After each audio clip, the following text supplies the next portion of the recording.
Dalam aksi damai 4 November kemarin, beberapa pengunjuk rasa mengaku ikut dalam aksi damai atas kemauan sendiri.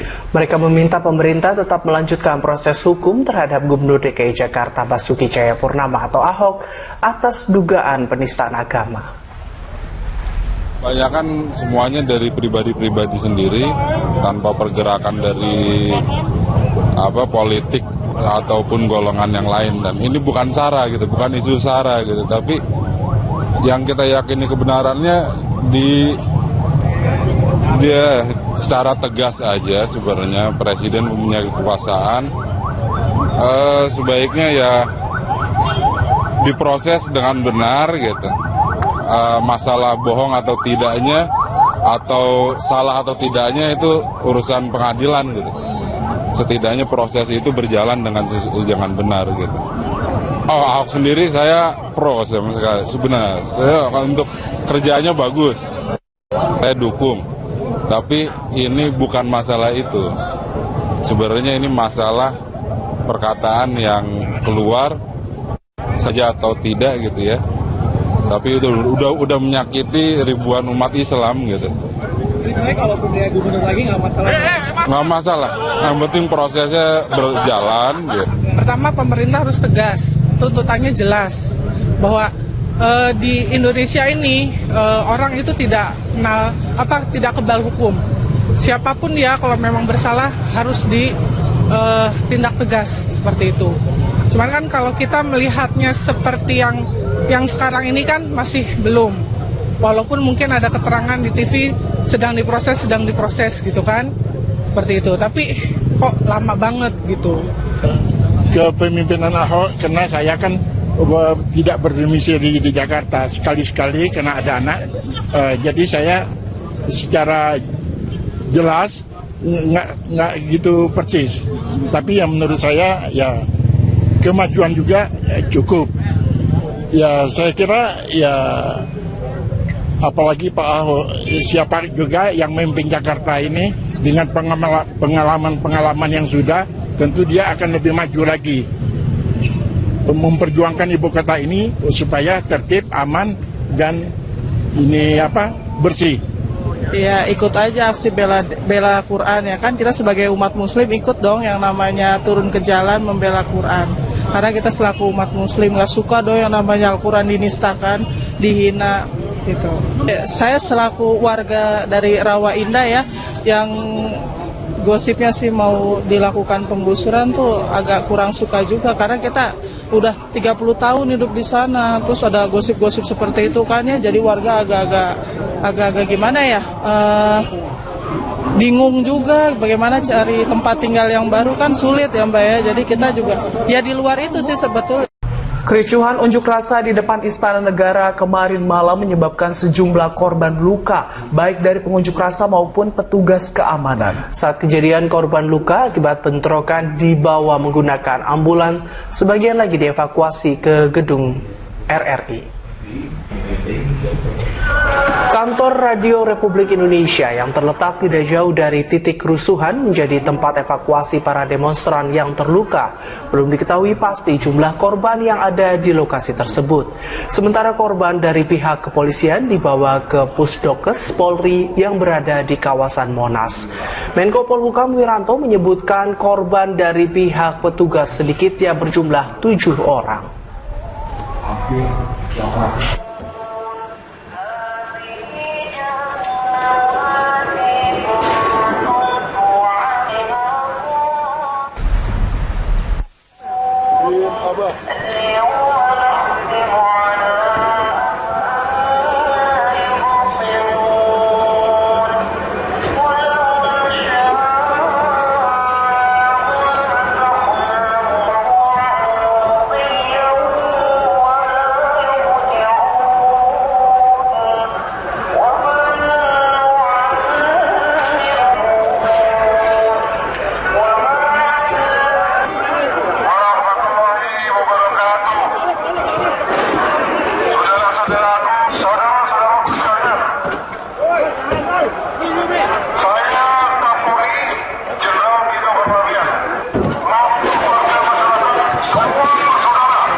Kapolri Jenderal Tito Karnavian menyebutkan 18 polisi terluka saat mengamankan unjuk rasa 4 November kemarin yang berakhir ricuh. 1 diantaranya mengalami luka berat dan harus dirawat intensif. Tito menilai sebelum masa membubarkan diri pada unjuk rasa kemarin, ada pihak yang sengaja memprovokasi sehingga terjadi kericuhan. Akibatnya belasan polisi terluka dan 1 diantaranya luka berat di bagian kepala. Kini korban tersebut tengah menjalani perawatan medis di Rumah Sakit Angkatan Darat Jakarta. Belum diketahui oknum pelaku dan penyebab kericuhan. Untuk itu polisi masih mengembangkan kasus ini.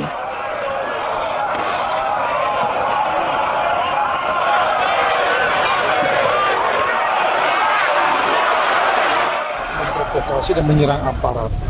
Diprovokasi sebenarnya sudah dilempar-lempar, tapi anggota kita semua bertahan, tidak melakukan apa-apa, tidak terpancing. Tapi kemudian mereka terdesak dan kemudian mereka ditusuk. Banyak yang luka, ada 18 orang yang luka. 1 diantaranya luka berat, kepalanya masih di Rumah Sakit Angkatan Darat RSPAD, 12 di Rumah Sakit Polri. Ini ada yang belah di sininya, belakangnya. Ini tusuk ya. Nah ini kita lihat sendiri buktinya.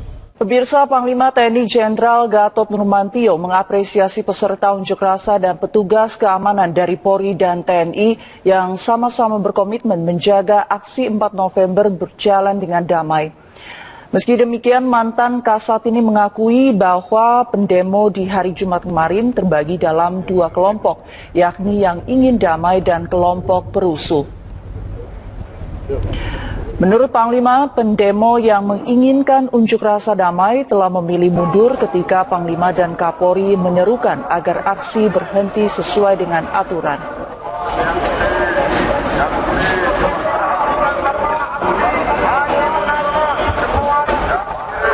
Namun kelompok perusuh yang dicurigai ditunggangi kelompok tertentu memilih bertahan dan memprovokasi petugas keamanan.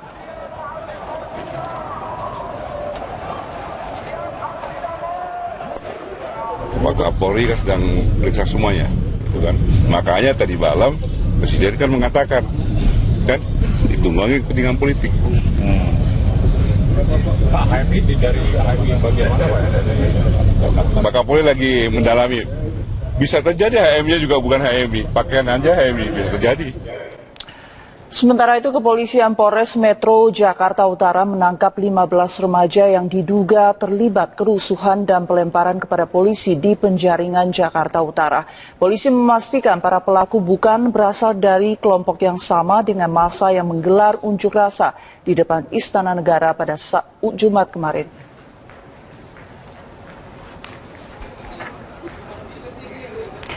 Polres Metro Jakarta Utara yang menangani kasus penjarahan sebuah minimarket di kawasan Penjaringan telah mengamankan 15 orang yang diduga melakukan penjarahan dan pengerusakan. Petugas menyita 3 sepeda motor dan menemukan bongkahan batu di salah satu motor pelaku. Diduga batu yang digunakan untuk melempari petugas. Kasat Reskrim Polres Jakarta Utara, Ajun Komisaris Besar Polisi Yuldi Yusman, mengatakan 15 orang diperiksa dalam dugaan keterlibatan membakar dan merusak kendaraan, menjara, serta melempari petugas kepolisian. Yuldi memastikan jika para pelaku bukan berasal dari kelompok yang sama dengan massa yang berunjuk rasa di depan Istana Negara. Dari 15 orang tersebut sedang kami identifikasi mana-mana saja yang terlibat terhadap pelaku penjarahan, kemudian pelaku pembakaran terhadap motor, dan pelaku pelemparan terhadap petugas. Oh, beda-beda, sangat berbeda. Kalau yang di Istiqlal tidak ada kaitannya dengan kelompok yang semalam melakukan tindak pidana di wilayah luar Batang. Selamat pagi, inilah headlines pukul 9 waktu Indonesia Barat. Pasca unjuk rasa, sejumlah fasilitas umum di sekitar Monumen Nasional hari ini diperbaiki. Perbaikan dan pembersihan sudah dilakukan sejak dini hari tadi. Dan informasi selengkapnya akan disampaikan oleh rekan Ferry Prihardi dari kawasan Monumen Nasional Jakarta Pusat. Ferry, apa saja fasilitas umum yang terdampak aksi damai 4 November kemarin? Silakan. Ada beberapa fasilitas umum yang terdampak, Marvin, yang berada di sekitar Monumen Nasional. Di antaranya adalah Taman Pandang dan juga beberapa taman di ruas ataupun di sepanjang jalur hijau di 4 sisi Jalan Medan Merdeka ini. Untuk Taman Pandang hanya ada beberapa kerusakan kecil yang terlihat, seperti misalnya bekas jelaga ataupun bekas sisa-sisa pembakaran yang terdapat di beberapa bagian kursi atau tempat duduk di Taman Pandang, lalu juga di beberapa miniatur atau replika huruf-huruf yang berada di Taman Pandang, serta beberapa ornamen ataupun hiasan-hiasan yang ada di Taman Pandang. Sementara itu untuk taman yang berada di jalur hijau, baik itu di Jalan Medan Merdeka Barat yang tadi kami sempat pantau, saat ini hingga pagi ini masih terus dibersihkan, begitu juga dengan upaya dari petugas harian lepas dari suku dinas Pertamanan dan juga Pemakaman Jakarta Pusat yang berupaya untuk mewujudkan kembali taman-taman jalur hijau tersebut kembali rapi, kembali bersih, kembali cantik, dan kembali ada tanamannya sejak bahkan dini hari ataupun malam kemarin. Dari beberapa petugas kebersihan yang saya tanyai, mereka bahkan sudah bersiaga sejak pukul 23 atau pukul 11 malam hingga pukul 3 bekerja, kemudian dilanjutkan kembali tadi pagi sekitar pukul 6 hingga pukul 9 saat ini masih berlangsung, dan bahkan proses kebersihan dan juga perbaikan taman ini akan terus dilakukan hingga selesai. Ada sekitar 150 petugas kebersihan yang disiagakan ataupun disebar di ruas-ruas Jalan Medan Merdeka di Jakarta Pusat ini, tidak hanya membersihkan sisa-sisa kemasan makanan ataupun kemasan minuman yang masih ada, tetapi juga mengupayakan agar tanaman-tanaman yang sempat rusak agar nanti bisa ada tanaman lagi. Dibutuhkan waktu hingga 2 minggu hingga 4 minggu atau 1 bulan agar taman tersebut dapat kembali seperti sedia kala. Selain itu, fasilitas umum lainnya yang juga terdampak adalah fasilitas umum penunjang jalur Transjakarta. Tadi ada beberapa separator yang sempat rusak ataupun sempat tertidur sehingga menghalangi kelancaran laju arus dari bis-bis Transjakarta yang lewat di jalur Medan Merdeka Barat.